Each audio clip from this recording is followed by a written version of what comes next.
আজকে আমি আপনাদের কাছে আমার স্টাইলের পোলাও কিভাবে আমি বানাই সেটাই শেয়ার করছি।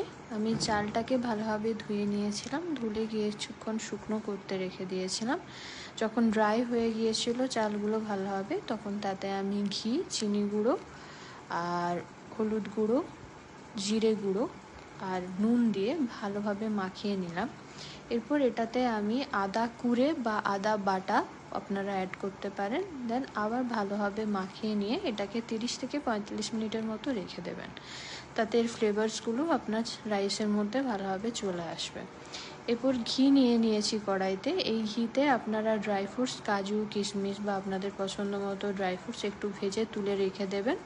পরে রান্নার শেষে অ্যাড করে দেবেন উপর থেকে, বা একসাথে ফ্রাই করতে পারেন। আমি এখানে শুধু গোটা গরম মশলা দিয়ে আর তেজপাতা দিয়ে চালটাকে ভালোভাবে একটু হালকা ফ্রাই করে নেব, মোটামুটি আপনার 5 থেকে 10 মিনিটের মতো। আমি ড্রাই ফ্রুটস পছন্দ করি না, তাই দিই না। আপনারা পছন্দ করলে অবশ্যই দেবেন, ভালো লাগে খেতে। এরপর এটাতে আমি পরিমাণ মতো জলটা দিয়ে ফুটিয়ে নেব যতক্ষণ না এটা ড্রাই। এটা ভেজা ভেজা একদমই হবে না, একদমই ঝুরঝুরে হতে হবে। তাই জলের পরিমাণটা, চালের পরিমাণটা খুব ম্যাটার করে। 2 কাপ যদি চাল নিয়ে থাকি তো 4 কাপ জল এনাফ থাকে।